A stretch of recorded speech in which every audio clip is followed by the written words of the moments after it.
اور حاضرین اندازہ کریں ہم انسان ہیں، اگر ہم نے انسانی کی سطح کو محسوس نہیں کیا اور اپنے رویے میں نہ برتا تو لازم ہے کیا ہوگا، معاشرہ ٹوٹ پھوٹ کا شکار ہو جائے گا۔ یورپ کو دیکھ لیں، یہ نظیر تبسم نے محسوس کیا اور پھر بتایا اور آگے اپنے اشعار میں اس کو نبھایا۔ مثلا وہ لوگوں کے اس رویے کے حوالے سے بڑی زبردست بات کرتے ہیں، اپنوں کو رخصت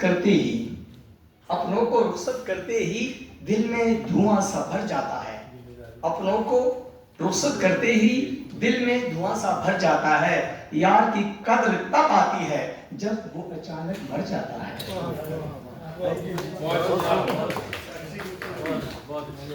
بہت اچھے،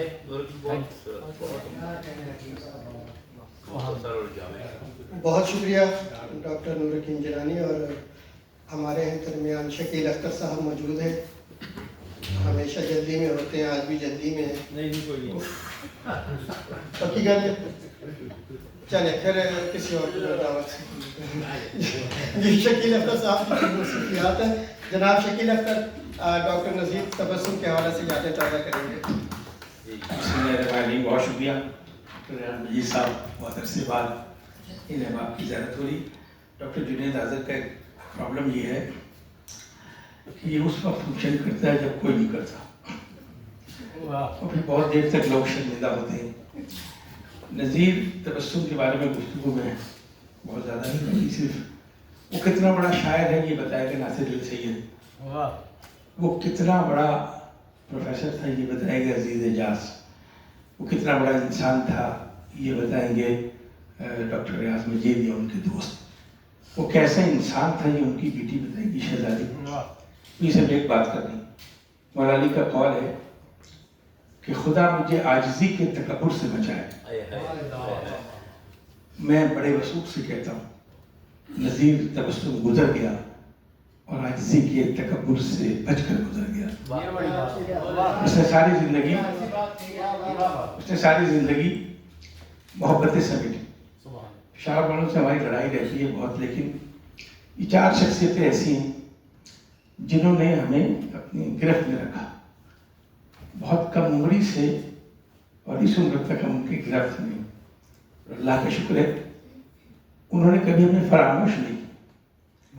ہم اس مرکز میں بیٹھ کر، اس شہر کوفہ میں بیٹھ کر لوگوں کو بلا دیتے ہیں، یہ لوگ نہیں بلاتے۔ دوسرا کوفے کے بارے میں گزارش کروں کہ میرے شہر کو آپ کوفہ کہتے ہیں، جنید آذر بھی یہیں پیدا ہوا۔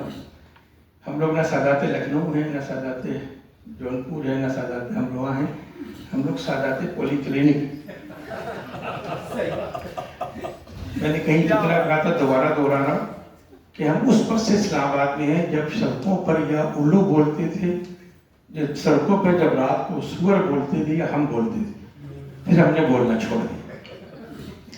میں اس وقت سے اسلام آباد کو جانتا ہوں۔ اس شہر کو کوفہ کہتے ہیں، ضرور کہیں ساری صفات کوفے والی موجود ہیں، مگر ایک بات یاد رکھیں، کوفے کے رہنے والوں نے بے وفائی نہیں کی تھی، یہ باہر سے نوکریوں کے چکر میں کوفہ آنے والوں نے بے وفائی۔ میں بہت خوش آمدید کہتا ہوں اپنے، اللہ ان کو زندگی دے۔ نذیر تبسم کی بیٹی ابھی تک وہ ذائقہ ہمارے منہ میں کھل رہا ہے۔ جب پچھلے مہینے شاید 2 مہینے پہلے ٹی وی کے پروگرام روشنی میں نے پشاور والوں کو بلایا، نذیر تبسم صاحب کو، عزیز اعجاز صاحب کو، خالد صاحب کو، اور کوئی بازو یوسفزئی کے پروگرام، ان کی کتاب پہ پروگرام کرنا تھا۔ تو اس وقت ہم نے کھانا کھایا تھا ان کی بیٹی کے گھر، شہزادی بیٹھی۔ ہمیں کھانے کے ذائقے سے پتہ لگا ہے کہ اس میں مسالوں کی خوشبو کا اور باپ کی محبت کی خوشبو ہے۔ یہ میں پوری ذمہ داری سے بتاتا ہوں، ہم کئی دفعہ ملے تھے لوگوں سے۔ اتنی محبت کرنے والا انسان، اس کی شاعری شوری بہت دور کی بات ہے، وہ بات کریں گے جو اہل ادب ہے، اس کا مقام طے کرتے رہیے گا۔ اس سے بڑا انسان میں نے نہیں دیکھا، یعنی اگر 40 سال کے بعد بھی ملا ہے تو ایسا لگتا ہے جیسے روز ملنے والا آدمی۔ غلام محمد قاسم کا یہاں ایک فنکشن ہو رہا تھا، تو اس وقت یہ لوگ آئے تھے، اس نے دور سے دیکھتے کہا کہ تو وہی شکیل اختر جو 50 سال پہلے، نہیں 60 سال پہلے، کہتے ہیں 10 سال تم نے مربتن لگا لیا۔ ان کے فکرے ادیبوں اور شاعروں کے فکرے محفوظ کرنا چاہیے۔ وہ جو دوستوں کے درمیان کہیں بھی باتیں ہوتی ہیں، شاعری مل جاتی ہے، شاعری پڑھ لی جاتی ہے، لیکن وہ جو محفلوں کے فکرے ہیں ناصر علی سید، انہیں محفوظ کیجیے، اس لیے کہ وہ زندگی کی علامت۔ اور نظیر تبسم کا کمال یہ ہے کہ وہ 60-70 کی دہائی میں پہنچنے کے بعد بھی اسی طرح جوان اور توانا آدمی تھا۔ وہ شخصیتوں کو پہچاننے میں چاہے اینک لگائے ہو یا نہ لگائے، شخصیتوں کو باہر سے پہچاننے میں غلطی نہیں کرتا تھا اور اندر سے بھی پہچاننے میں غلطی نہیں کرتا تھا۔ ہم دل کی گہرائیوں سے خوش آمدید کہتے ہیں اہل پشاور کو۔ یہ شام ملال آپ نے نام رکھا ہے، یقیناً رشتہ ہے جو ملال کا، لیکن ہمیں خوشی اس بات کی ہے کہ خوشی میں آنے والے لوگ ملال کی محفلوں میں نہیں آتے۔ میں پوچھوں گا اس شہر کے لوگوں سے جو مشاعرہ پڑھنے آئیں گے، اگر میں بیٹھا رہا، کہ اگر ان کی شام ملال میں شامل ہو جاتے تو شاید تمہارے شعروں کو بھی اور رونق مل جاتی۔ بہت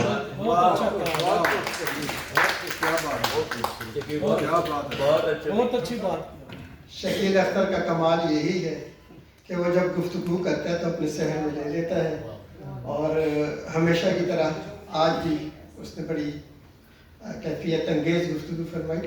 میں ملتمس ہوں شاہد زمان سے، ہمارے کوہاٹ سے تعلق رکھنے والے بہت عمدہ شاعر، ظاہر ہے کوہاٹ اور پشاور میں اتنا فاصلہ نہیں ہے، ڈاکٹر نذیر تبسم کے حوالے سے اپنی یادیں تازہ کریں گے۔ جناب شاہد زمان۔ اعوذ باللہ من الشیطان الرجیم، بسم اللہ الرحمن الرحیم۔ شکیل نے جہاں گفتگو کا اختتام کیا، آؤ چپ کی زبان میں خاور، اتنا بولیں کہ دونوں تھک جائیں۔ ہم اس سماج سے شاعر اور ادیب کے لیے بھی بہت زیادہ توقعات رکھتے بھی نہیں ہیں اور رکھنی بھی نہیں چاہیے۔ یہ سماج ہمیں جس طرح ٹریٹ کرتا ہے، اور اس کے لیے ہم نے اپنا مقام، خود اپنے مقام کا جو تعین کیا ہوا ہے نا، جب تک ہم اس خوشامد اور اس منافقت کے دائرے سے باہر نہیں آتے، ہم اسی سلوک کے روادار رہیں گے۔ اشارہ انٹرنیشنل کو میں اس لیے خراج تحسین پیش کرتا ہوں کہ یہ فرض کفایہ جتنی بھی ان کی توفیق تھی یہ اپنے حصے کا ادا کر رہے ہیں۔ نذیر صاحب اس اکیڈمی کے بورڈ آف گورنر میں بھی تھے، اور ابھی آپ افسوس یہ ہے کہ کوئی ہو تو زیادہ مزہ کرتا ہے، اور مجھے سامنے کہنے میں بہت مزہ آتا ہے، اور میں کہہ سکتا ہوں اور میں کہنے والا ہوں کہ ایک فرض کفایہ 2 مہینے ہو گئے ہیں، پشاور میں بھی ادبیات نے ادا نہیں کیا، اور پھر فرض کفایہ ادھر بھی ادا نہیں کیا۔ یہ تو وہ کردار ہے کہ پرائے ولیمے میں کسی کو پکڑ کے اس کو بیٹے کی مبارکباد دو، اور اس کے بیٹے کی 2 لاکھ خوبیاں بیان کر دو جو پیدا کرنے والے کو بھی نہ پتا ہو۔ کیا اچھی بات کی ہوئی بابا۔ ہمیں اپنے رویے بدلنے ہوں گے۔ آج کا دن میرے اس جیدار یار کی تقریب ہے۔ شاعر وہ کیسا ہے، انسان وہ کیسا ہے، تھا کا صیغہ میں نہیں کرتا۔ اگر لفظ زندہ رہتے ہیں تو پھر ہمارا سے یار زندہ ہے۔ وہ دسترخوان کا آدمی تھا۔ ہماری برادری میں بہت سارے لوگ پرائے دسترخوان پر بہت چوڑے ہو کر بیٹھتے ہیں اور اپنے شہر میں مس کال دیتے ہیں، اور ایک کعوے کا کپ بھی کسی کو نہیں پلا سکتے۔ نذیر تبسم دسترخوان کا آدمی تھا اور دلیر آدمی تھا، بہت بڑے دل کا آدمی تھا۔ آج کا دن میرے اسٹیج پہ جس طرح کی شخصیات بیٹھی ہیں، ان کے توسط سے ہماری ساری گفتگو، ہماری ساری محبت، ہماری ساری دعائیں ہمارے اس جیدار یار کے لیے، جس نے ہمیشہ اپنے غم اور خوشی میں، دوستوں کی غم اور خوشی میں آواز دی، اور نہ صرف آواز دی بلکہ بہت سارے موقعوں پر میں ذاتی طور پہ جانتا ہوں کہ اس آواز کے ساتھ کھڑے بھی رہے۔ اقبال کوثر کے ایک شعر کے ساتھ آپ سے اجازت چاہتا ہوں، یہ نذیر تبسم کے نام، اور میرا خیال ہے ہم نے ساری زندگی مشاعرے پڑھے ہیں، اور آئندہ بھی کوئی سانسیں ہوئی تو شاید کوئی بلا لے اور پڑھ لے۔ آج کا دن صرف نظیر تبسم کے لیے، جس طرح لوگ خسارے میں بہت سوچتے ہیں، آج کل ہم تیرے بارے میں بہت سوچتے ہیں۔ شکریہ۔ بہت عمدہ خیر زمان۔ بڑی خوشی کی بات یہ ہے کہ میں اپنے ذاتی طور پر بعض اوقات مسئلے حل کے تحت کچھ نہیں کہہ پاتا، تو میرے یہ بڑے بھائی شاہد زمان موجود ہیں۔ ہمیشہ اس شخص نے کسی مسئلے حل کا سہارا نہیں لیا اور کھل کے گفتگو کی، اور یہی اس کی خوبی ہے جو کم از کم میرے دل میں ہمیشہ رہتی ہے کہ یار اس بندے کو ہر جگہ بولنا چاہیے۔ بہت شکریہ شاہد زمان۔ چونکہ ڈاکٹر نذیر تبسم صاحب سے بہت سے لوگوں کی محبتیں وابستہ ہیں، جب بھی یہاں آئے میں اور میرے کچھ دوست اکٹھے ہوتے تھے، کسی وقت مل بیٹھتے تھے اور کوشش کرتے تھے کہ ان سے زیادہ سے زیادہ گفتگو کریں، ان سے زیادہ سے زیادہ سیکھیں۔ ڈاکٹر کاشف عرفان بھی ان نشستوں میں اکثر میرے ساتھ ہوتے تھے، اور ظاہر ہے ہمیشہ ایک استاد جب گفتگو کر رہا ہوتا ہے تو شاگرد بہت کچھ سیکھتے ہیں، سیکھنے والے۔ اپنی یادوں کے حوالے سے وہ بھی چند کلمات کہنا چاہتے ہیں۔ ڈاکٹر کاشف عرفان۔ بہت شکریہ جی۔ ڈاکٹر نذیر تبسم صاحب سے ہم سب کا، اشارہ انٹرنیشنل کا، جتنے بھی ہمارے احباب، اطہر بھائی، شہباز چوہان، ڈاکٹر جنید اظہر، میں، ڈاکٹر علی یاسر دنیا سے چلے گئے، وہ ہم سب ڈاکٹر نذیر تبسم سے بڑی محبت رکھتے تھے۔ وہ کیسے شاعر تھے یہ سب ہم جانتے ہیں، اساتذہ بیٹھے ہیں، ہم تو کسب فیض کرنے والے لوگ ہیں، ہم ان کی شاعری پر کیا رائے دیں گے۔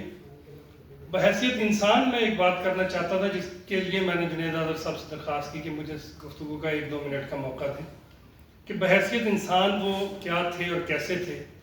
2019 میں جب اشارہ انٹرنیشنل کا سالانہ جو ہمارا عالمی مشاعرہ ہوتا ہے، اس کے لیے ڈاکٹر نذیر تبسم صاحب کو بلایا گیا اور وہ وہاں پشاور سے آئے، تو انہیں گاڑی میں لینے کے لیے میں نے جانا تھا I8 میں، غالباً صاحبزادی کے گھر تھے وہ، تو میں لینے کے لیے پہنچا، میرے ساتھ ایک اور دوست بھی تھے۔ ان دنوں میری کچھ ہی عرصہ پہلے میری مسز کی ڈیتھ ہوئی تھی کینسر سے، 5 جنوری 2019 کو، تو میں ویسے ہی ایک طبیعت میں جو ہے وہ ایک مطلب اداسی کی کیفیت تھی، تو اسی کیفیت میں جب وہ میرے ساتھ بیٹھے تو ان سے بات چیت شروع ہوئی، تو اتفاق سے انہوں نے پوچھ لیا اور میں نے تھوڑا سا اپنا بتایا، تو پھر انہوں نے اپنی زندگی کے حوالے سے مطلب مجھے حوصلہ دینے کے لیے وہ 20-25 منٹ کی جو ڈرائیو کے دوران کی بات چیت تھی، اس میں جو میں زندگی سے حقیقتاً آپ کو بتا رہا ہوں، میں زندگی سے دور ہو گیا تھا اور مجھے لگتا تھا شاید اب میرے لیے جو ہے وہ گنجائش ختم ہو گئی ہے زندگی کے دامن میں، تو لیکن انہوں نے اپنی زندگی کا یہ واقعہ سنایا کہ ان کے ہاں بھی اسی طرح سے مسز کا جو ہے وہ ڈیتھ ہوئی تھی، اور وہ پھر بڑی مشکل سے، انہیں بھی سمجھ نہیں آتی تھی، پھر انہوں نے کچھ لکھا اس کے حوالے سے کتاب، اور پھر مجھے حوصلہ دیا کہ ابھی آپ کا وقت باقی ہے اور ساری چیزیں۔ تو میں بتا یہ رہا ہوں کہ انہوں نے جس طرح سے وہ مرہم رکھا، اور جس طرح سے، حالانکہ میری ان سے شاید وہ دوسری تیسری ملاقات ہوگی اور اتنی زیادہ ان کے ساتھ میری گفتگو کبھی نہیں ہوئی تھی، لیکن وہ اپنی شخصیت میں کیونکہ ایک بالکل نرم دل آدمی تھے اور ایک ایسی شخصیت تھے جو لوگوں کے لیے یوں کہہ لیجئے کہ مرہم کا کام کرتی، انہوں نے مجھے حوصلہ دیا، اور وہ 20-25 منٹ کی ڈرائیو کا جو وہ واقعہ گفتگو تھی وہ اب تک میرے ساتھ چل رہی، تو اس لحاظ سے وہ میرے محسن بھی تھے، ایک عظیم انسان تو تھے، وہ میرے محسن بھی تھے۔ ایک اور آخری چیز کہ کیسے دلیر آدمی تھے، کیسے حوصلے والے آدمی تھے۔ اگست کا مشاعرہ تھا اکیڈمی آف لیٹرز کا، کل پاکستان مشاعرہ، اس میں وہ بھی آئے ہوئے تھے پشاور سے، ہم باقی دوستوں کی طرح ہم بھی سننے کے لیے گئے، انہیں بھی، اور دوسرے کراچی سے انور شعور تھے اور دوسرے لوگ تھے۔ تو آپ کو پورے ماحول کی گھٹن کا اندازہ تو ہے اس وقت ملک کی، اور اس کے اندر جو کیفیت ہے کہ ہم اپنی بات کہنے سے گھبراتے بھی ہیں، اور ہمارے لیے جو ہے وہ ایک خوف کی کیفیت بھی بنی ہوئی ہے. تو اس کے باوجود انہوں نے وہاں جو غزل پڑھی وہ شاید اس مشاعرے کی حاصل مشاعرہ جو کلام تھا وہی تھا جس میں انہوں نے براہ راست جو ہے وہ ناصر منگل بیٹھے ہیں، یہ بھی اس مشاعرے میں موجود تھے، اور میں اور جنید بہت دیر، اور بعد میں ہم نے ان سے کافی دیر ان کے ساتھ ڈسکشن ہوئی تو ان سے ہم مذاق بھی کرتے رہے کہ سر یہ آپ نے کیا کیا؟ انہوں نے کہا نہیں کچھ نہیں. تو صرف اس کے 1.5 مہینے بعد ہی تقریباً ان کی ڈیتھ ہو گئی، دنیا سے چلے گئے. لیکن سچ یہ ہے کہ وہ ایک دلیر پختون تھے، ایک ایسے شخص تھے جو اپنی بات کہنے سے کبھی نہیں ڈرتا تھا، کبھی نہیں ہچکچاتا تھا، اور یہ چیز ان کی جو ہے وہ ہم نے اس دن دیکھی اور سیکھی.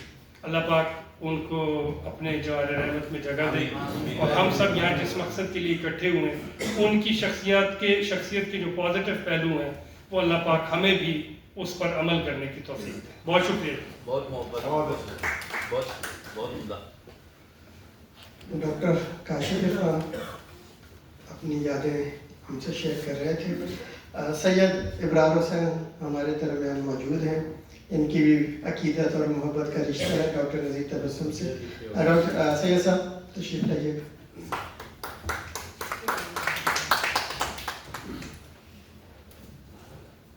بسم اللہ الرحمن الرحیم.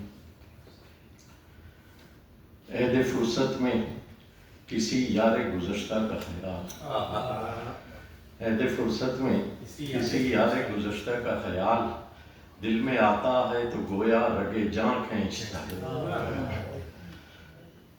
پروفیسر ڈاکٹر نذیر تبسم صاحب سے میرا تعلق اور تعارف کوئی 1975-76 کے لگ بھگ ہوا تھا،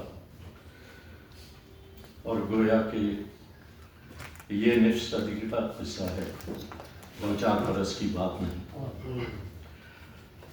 میں اس وقت یونیورسٹی میں پڑھتا تھا، جناب عزیز اعجاز صاحب بھی اردو ڈپارٹمنٹ میں تھے، انگلش ڈپارٹمنٹ میں تھا. نذیر تبسم صاحب ہر چند کے ہمارے سینئر تھے، لیکن ان کا رویہ ہمیشہ سب جونیئرز کے ساتھ بہت دوستانہ رہتا تھا، یہاں تک کہ ہم ہمیشہ انہیں اپنے ایک سینئر کے بجائے اپنا ایک دوست ہی سمجھتے رہے، اگرچہ وہ بہت مشفق دوست تھے. اور اس زمانے میں جب انہیں بھی اردو ڈپارٹمنٹ میں آئے ہوئے شاید زیادہ عرصہ نہیں ہوا تھا، لیکن میرے پشاور میں جو یونیورسٹی سے نکلنے کے بعد کے 2-3 سال تھے وہ، جس میں ہم سب اکٹھے رہے، وہاں پہ حلقہ فکر و نظر بنا جس میں عزیز اعجاز بھی تھے، ناصر علی سید بھی تھے، اور نذیر تبسم صاحب ہمیشہ بخوشی اس میں شریک ہوا کرتے تھے، قاصر صاحب بھی تھے. تو یہ اس وقت کی بات ہے، اور اس وقت سے لے کر اب تک ان کا میرے ساتھ تعلق وہی مشفقانہ رہا، وہی دوستانہ رویہ رہا. اگرچہ میں اسلام آباد آنے کے بعد پشاور جانا میرا بہت کم ہو گیا، لیکن جب بھی گیا، جب بھی ان سے ملاقات ہوئی تو اسی اپنائیت سے، اسی شفقت سے، اسی محبت سے ان سے ملاقات ہوئی. مجھے یاد ہے کوئی 2009 یا 10 کی بات ہے، جب میں کہیں باہر سے کسی وجہ سے پشاور آیا اور ان کے یہاں ان کی اہلیہ کی تعزیت کے لیے گیا، تو نہ صرف یہ کہ بڑے اتفاق سے ملے، بلکہ مجھے انہوں نے بتایا کہ شباب صاحب کی شاید والدہ کا انتقال ہوا تھا اسی زمانے میں. تو مجھ سے کہنے لگے تمہیں معلوم ہے؟ میں نے کہا نہیں. تو مجھ سے کہنے لگے چلو تعزیت کے لیے چلتے ہیں. پھر انہوں نے شباب صاحب کو فون کیا، ہم دونوں ان کے یہاں تعزیت کے لیے گئے. تو وہ جو ایک بڑا اپنائیت والا تعلق ہوتا ہے وہ پچھلے 50 برسوں میں ان کے ساتھ رہا. اور آخری دفعہ انہیں، جیسا کہ کاشف نے کہا، ہم نے اکیڈمی ادبیات کے مشاعرے میں دیکھا. اور ان کے بارے میں یہ ایک شعر پڑھ کے میں اجازت چاہوں گا کہ کل اس کی آنکھ نے کیا زندہ گفتگو کی تھی، کل اس کی آنکھ نے کیا زندہ گفتگو کی تھی، گمان تک نہ ہوا وہ بچھڑنے والا. گمان تک نہ ہوا.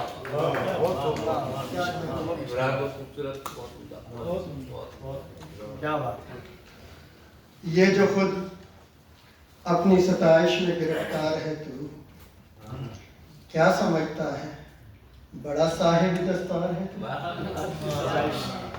یہ حسد تجھ کو کہیں مار نہ ڈالے پگلے، اپنی ہی ذات سے کیوں برسر پیکار ہے تو، اور تجھ کو دیکھوں تو میں اندر سے مہک اٹھتا ہوں، تجھ کو دیکھوں تو میں اندر سے مہک اٹھتا ہوں، روشنی تو میری گڑیا ہے میرا پیار ہے۔ ڈاکٹر نذیر تبسم صاحب کی روشنی، ان کی گڑیا، ان کی لاڈلی بیٹی ہمارے درمیان موجود ہیں، اور باپ بیٹی کا تعلق کیسا ہے وہ باپ بیٹی ہی جانتے ہیں، اس کو لفظوں میں بیان کرنا ممکن نہیں ہوتا۔ بحیثیت والد کیسے تھے، مجھے ایک دفعہ اتفاق ہوا، میں ڈاکٹر بین چشفاق کے گھر ڈاکٹر صاحب ہمیں لے گئے تھے، آپ کی میزبانی کا لطف اٹھایا تھا، چائے پی تھی ہم نے اور بڑی باتیں کی تھی۔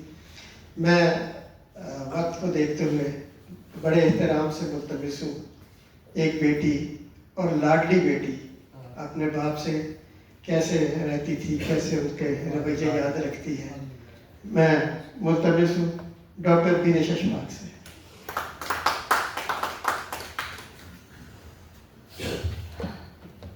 السلام علیکم۔ سب سے پہلے تو میں اس تنظیم کے لیے جو انہوں نے میرے والد صاحب، والد محترم کے لیے انہوں نے ایک تقریب کا انعقاد کیا ہے، اس کے لیے میں بہت شکر گزار ہوں، آپ تمام لوگوں کا بہت شکر گزار ہوں، میں ناصر انکل، عزیز انکل، مشتاق شباب انکل، سب لوگوں کی بہت بہت مشکور ہوں کہ آپ لوگ آئے۔ ابو کے بارے میں کیا کہوں، ایک باپ، ایک دوست، ایسا کہیں کہ وہ میرے لاڈلے اور میں ان کی لاڈلی۔ ہمیشہ مجھ سے گلا تھا کہ تم کسی پروگرام میں آ کے میرے لیے کچھ بھی نہیں بولتی۔ میں ہمیشہ کہتی تھی کہ ابو آپ ایک خزانہ ہے نا، اب میں عمر و حیات کی زنبیل سے اس خزانے کو کیسے نکالوں، لیکن مجھے اندازہ نہیں تھا کہ آج مجھے آ کے ان کی غیر موجودگی میں ان کے لیے بولنا پڑے گا۔ اگر میں یادوں کی گٹھری کھولوں تو مجھے زندگی میں 2010 میں میری والدہ کا انتقال ہوا، اور اس کے بعد 15 سال مجھے ابو نے ہمیں اتنا پیار دیا کہ مجھے لگتا تھا کہ جب میرے ابو فوت ہوئے تو مجھے لگا کہ میری امی کی ڈیتھ بھی آج ہی ہوئی ہے۔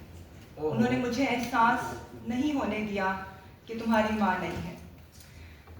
اگر تھوڑا سا اور میں گٹھری کو کھولتی ہوں، یادیں یاد کرتی ہوں، شاعری پہ تو میں بات کر نہیں سکتی، اتنے جو ہیں عظیم لوگ بیٹھے ہیں۔ بحیثیت بیٹی ایک چھوٹی سی یاد تازہ کرنا چاہوں گی۔ جب ابو کی پہلی کتاب آئی تھی تو مداس مت ہونا، تو میں کالج سے گھر آئی تو امی ابو کی کوئی نوک جھونک چل رہی تھی۔ میں نے کہا کیا ہو گیا، کیوں آپ نوک جھونک کر رہے ہیں؟ تو امی نے کہا کہ تمہارے ابو کی کچھ نظمیں یا کچھ اشعار مجھے بالکل پسند نہیں ہیں۔ ابو ہنس رہے تھے تو میں نے کہا بتائیں جی، تو ایک دم سے وہ کہتے ہیں کہ سانس کی ڈوری اچانک ٹوٹ جائے گی نذیر، اور آنکھوں کا دریچہ اد کھلا رہ جائے گا۔ امی نے بڑی اس کے اوپر بحث کی، ابو کا ایک کہا نکلتا تھا، اسی کو آگے لے کے جاتے ہیں 2025 میں۔ ابو میرے گھر آئے، ابو نے مجھے اپنی آخری کتاب دی اور ابو نے مجھے کہا کہ تم اس کتاب کو پڑھو اور ہم اس کو ڈسکس کریں گے۔ 18 نمبر صفحے سے آگے میں نہیں جا سکی، میں وہاں پہ رک گئی۔ ابو نے مجھے کہا کیا کہتی ہوں میری شاعری کے بارے میں، تو سارا منظر میری آنکھوں کے سامنے گھوم گیا، جیسے امی نے ابو سے ایک نوک جھونک کی تھی، میں نے ابو سے نوک جھونک کی، یہ کیسی باتیں لکھتے ہیں آپ۔ اور ان کی وہ میں چھوٹا سا کہوں کہ اشعار ہیں جو میں کہنا چاہوں گی۔ ابو نے لکھا تھا، مجھے مٹی سے ہم آغوش کرتے، ہمیشہ کے لیے خاموش کرتے، میں اب کچھ اور جی کے کیا کروں گا، خدایا مجھ کو پردہ پوش کرتے۔ اس سے آگے کچھ بھی کہنے کی ہمت نہیں ہے۔ بحیثیت باپ جتنا پیار انہوں نے مجھے دیا وہ لفظوں میں بیان کرنا مشکل ہے، اس لیے کہ ابھی تک مجھے یقین نہیں آتا کہ ابو نہیں ہیں۔ زندگی کے ہر موقع پہ، ہر دکھ سکھ میں، ہر خوشی میں سب سے پہلے ابو کو پایا، ان کا پیار پایا۔ اور میں بہت فخر سے کہتی ہوں، جب مجھے کوئی کہتا ہے کہ تم ڈاکٹر نذیر تبسم کی بیٹی ہو تو میرے لیے بہت ایک فخر کا لمحہ ہوتا ہے۔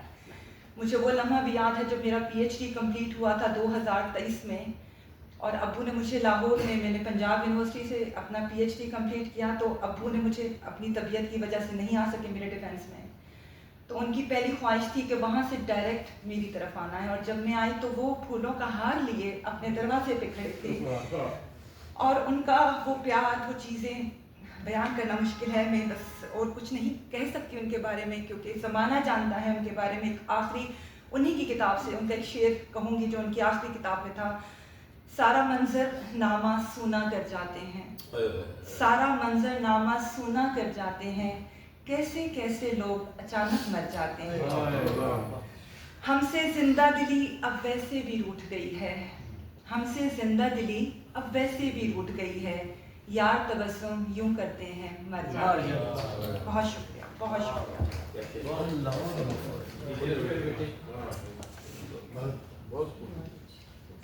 یہ گفتگو جتنی چلے گی، نئے نئے رنگ، نئے نئے احساسات اور جذبات سامنے آتے رہیں گے۔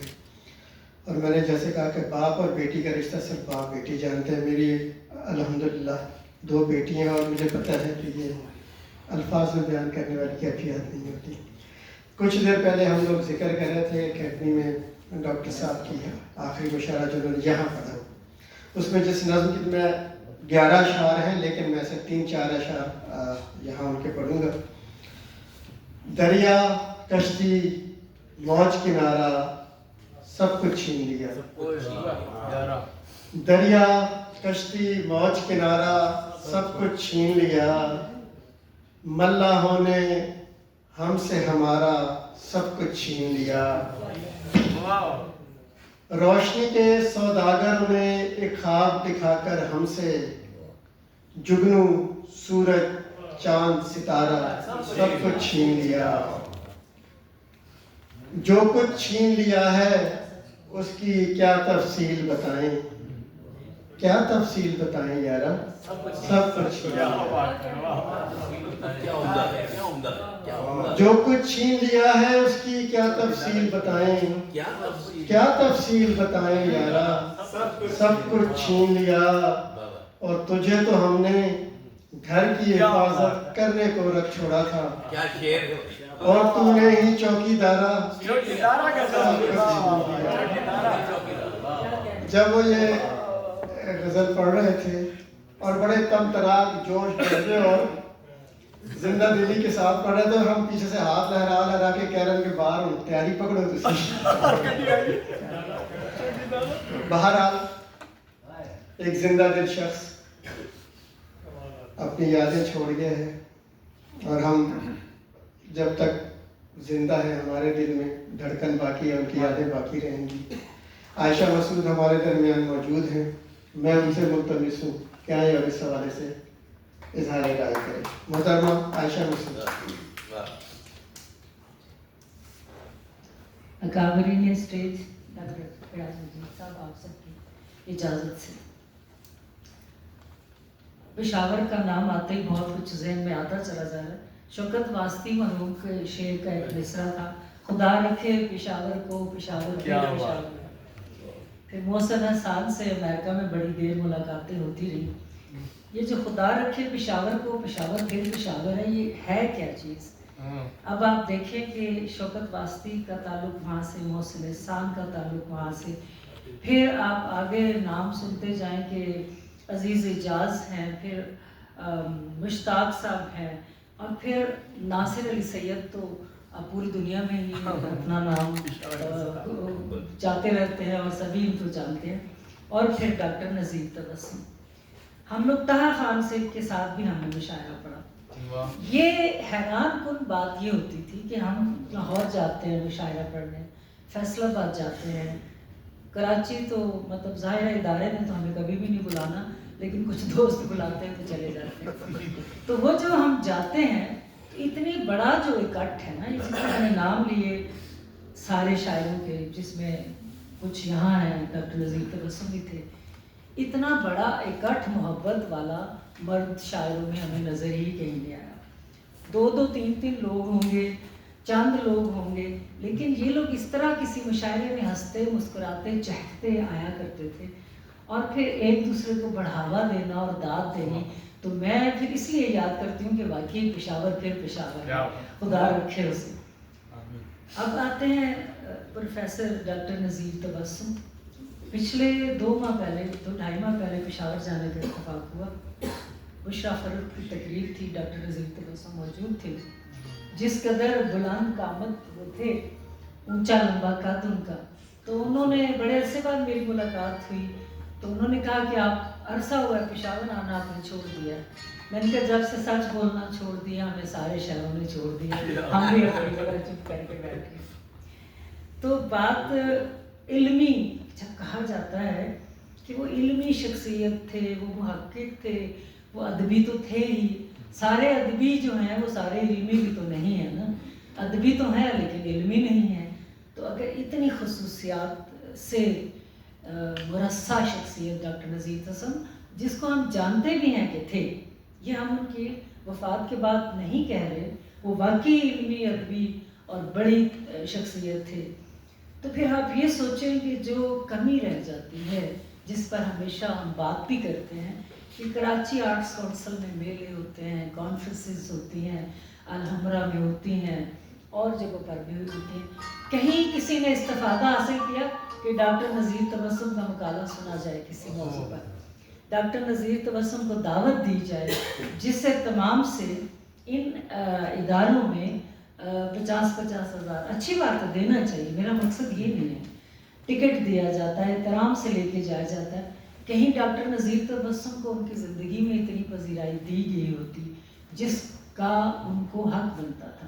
آج میں سمجھتی ہوں کہ یہ ڈاکٹر نذیر تبسم پہ ڈاکٹر جنید نے جو یہ تقریب کروائی ہے، تو یہ جو قد کاٹ بڑا ہے نا، یہ اس ادارے کا بڑا ہے. ڈاکٹر نذیر تبسم تو جو تھے وہ ہیں، ان سے محبتیں جن کی ہیں، عقیدتیں ہیں، وہ کسی تقریب میں نہ جا کر بھی ڈاکٹر نذیر تبسم تھے. وہ اس ادارے، اس اسٹیج پر کسی بھی تقریب کی صدارت نہ کر کے بھی نذیر تبسم تھے. تو فرق کس کو پڑتا ہے؟ فرق پڑتا ہے ادارے کو. خلا کہاں محسوس ہوتا ہے؟ ادارہ. کھوکھلا پن کہاں آتا ہے؟ اداروں میں. اور کھوکھلا پن کہاں آتا ہے؟ ان شخصیات میں جو کسی بھی صورت یہ سمجھتی ہیں کہ ہم بیٹھیں گے اور ہم یہاں سے جائیں گے نہیں اور ہم مسلط رہیں گے تو شاید ہم تب کوئی علمی شخصیت ہے، تب ادبی شخصیت ہے. یہ بہت بڑی بات. اب بات کرتے ہیں موجودہ حالات پر، جس حوالے سے ذکر ہوا کہ ڈاکٹر نذیر تبسم نے وہ سب کچھ چھین لیا. بھی ڈاکٹر جنید نے اشعار بھی پڑھے. تو اب فیض صاحب کو دیکھیں، پھر فراز صاحب کو دیکھیں، پھر کون سا یہ والا جو وقت ہے، یہ نذیر تبسم نے اتنی بڑی کانفرنس میں جہاں ہر طرح کے لوگ بیٹھے ہوں گے، یقیناً ان پر بھی نظر ہوگی کہ شاعر کیا کلام پڑھ رہے ہیں. وہ تو نہیں ڈرے، انہوں نے تو پڑھ دیا، انہوں نے تو سب کو مخاطب کر کے کر دیا کہ چھین. یہ وہ نذیر تبسم ہے جو آج اس دنیا میں نہیں ہے. کم از کم شاعروں، ادیبوں کا، قلمکاروں کا وہ ڈر اتار گئے ہیں کہ کچھ نہیں ہوتا. سچ بولیں. یہ وطن قلمکاروں سے اپنے سچ کا حق مانگتا ہے. جو حالات گزرتے ہیں انسانوں پر، جو ظلم ہوتا ہے اگر انسانوں پر، اور اس پر اگر ایک قلمکار نہیں لکھتا، ایک شاعر نہیں لکھتا، شاعر کے پاس تو بہت کچھ ہوتا ہے، بات پردے میں بھی کر جاتا ہے. تو میں اس حوالے سے بھی ڈاکٹر نذیر تبسم کو خراج تحسین پیش کروں گی کہ وہ بھرے مجمع میں اپنی سچ کی شمع جلا کر اپنے الفاظ، وہ جو حق بنتا تھا کہنے کا، وہ حق ادا کر کے گئے ہیں. اللہ تعالیٰ انہیں غریق رحمت کرے. اور میں یہ ضرور دعا کروں گی کہ ہم جو باقی کے شاعر ہیں، خدا کرے کہ ہمیں بھی یہ اتنی ہمت عطا کرے کہ ہم جو غلط باتیں ہیں اور جو غلط رویے ہیں اور جو معاشرے میں اور ملک میں اور سارے ہمارے سامنے ہوتا جا رہا ہے، اس پر ہمیں بھی جرأت ملے. اور اگر ان کو ویگو ڈالا نہیں اٹھا کر لے گیا تھا تو ہم میں سے بھی کسی کو نہیں اٹھائے گا. اور اٹھایا تو کم از کم ہم سب میں اتفاق ضرور ہونا چاہیے کہ ہم آواز بلند کریں. میں جنید کا پھر شکریہ ادا کروں گی کہ جس نے مجھے ڈاکٹر نذیر تبسم جیسی علمی، ادبی اور بڑی شخصیت کے لیے چند الفاظ بولنے کا موقع دیا. بہت شکریہ.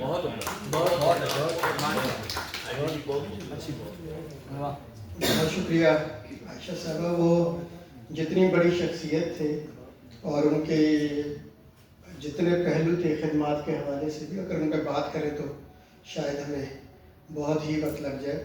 ہمارے اگلے مقرر میں انہی کے ایک شعر 2 شعر ان کے پڑھ کے پہلے میں نے ان کا شعر غلط پڑھ دیا تھا.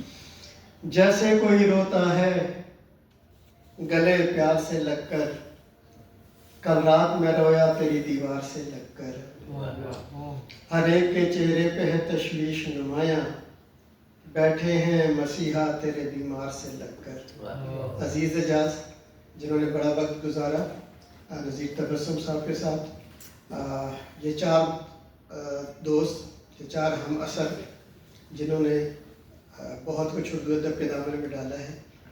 جناب میرا خیال ہے اذان کے بعد ہم سلسلہ آپ کو ضرور کرتے ہیں، تو ہم 4-5 منٹ یہ اذان قریب کی. اور اسلام آباد کے دوستوں کا بہت شکریہ جو تشریف لائے. ڈاکٹر نذیر تبسم نے کہا تھا، اسی خیال سے اجلا لباس پہنا ہے، اسی خیال سے اجلا لباس پہنا ہے کہ راستے میں بھی 2-4 لوگ ملتے ہیں. وہ نہایت خوش لباس، خوش مزاج اور خوش گفتار انسان تھا. شخصیت کی نفاست اس کی شاعری میں بھی نمایاں طور پر محسوس کی جا سکتی ہے. پشاور کا موسم بہار تو ہوتا ہی انتہائی دل آویز ہے. یہاں کا موسم خزاں اور زمستہ کا موسم بھی بڑا غضب ڈھاتے ہیں. میں نے اور نذیر تبسم نے مل کر پشاور کی کئی بہاروں اور خزاں کے رنگ سمیٹے ہیں. چناروں پر لگے پتوں نے اپنا رنگ بدلا، چناروں پر لگے پتوں نے اپنا رنگ بدلا. سبز پیلے کاسنی ہلکے بنفشی، ہر طرف رنگوں کی ایک کوسے اداسی سج گئی ہے.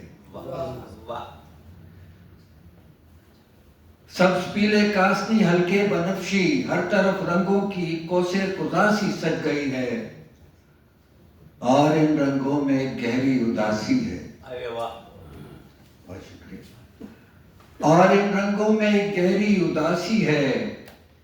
یہ جتنے رنگ بکھرے ہیں مجھے بس اس لیے بھاتے ہیں، یہ جتنے رنگ بکھرے ہیں مجھے بس اس لیے بھاتے ہیں. ان رنگوں سے وابستہ تمہاری یاد کے پل ہیں، تمہاری یاد کے پل ہیں. وہ بڑے ہم دل عزیز استاد تھے. ان کے لیکچر کے دوران یوں لگتا جیسے کوئی پس منظر میں بربط کے تاروں کو ہولے ہولے چھیڑ رہا. کیا بات ہے. جس شام ڈاکٹر نذیر تبسم نے اپنے اہل خاندان، اپنے چاہنے والوں اور احباب سے آخری بار رخصت طلب کی، وہ ایک عجیب خوشگوار سی شام تھی. پشاور گریزن کلب نے ایک سماجی تنظیم نے مشاعرے کا اہتمام کیا تھا. ڈاکٹر نذیر تبسم بڑے خوشگوار موڈ میں تھے. مشاعرے سے پہلے ڈنر تھا. ڈنر کے دوران ڈاکٹر صاحب ہلکے پھلکے جملے جاری تھے ان کے. ڈنر کی میز پر میری اور ڈاکٹر صاحب کی کرسیاں ساتھ ساتھ تھیں. کھانے کے دوران میرے آگے حلیم کا باؤل پڑا تھا. میں نے اپنی پلیٹ میں تھوڑی سی حلیم ڈالی تو مجھ سے پوچھنے لگی یہ کیا ہے. میں نے کہا ڈاکٹر صاحب حلیم ہے. کہنے لگے مجھے بھی دو یار. 1-2 چمچ انہوں نے حلیم کے اپنے آگے ڈالے. مشاعرہ انتہائی کامیاب تھا. مشاعرہ جوں جوں آگے بڑھتا گیا حاضرین محفل کے ذوق و شوق میں اضافہ ہوتا گیا. مشاعرے کے اختتام پہ منتظمین نے کہا کہ آپ لوگ فرشی نشست تھی، اپنی نشستوں پر تشریف رکھیں، ہم کچھ یادگار تصاویر بناتے ہیں. تصاویر بن گئی. میں کھڑا ہو کر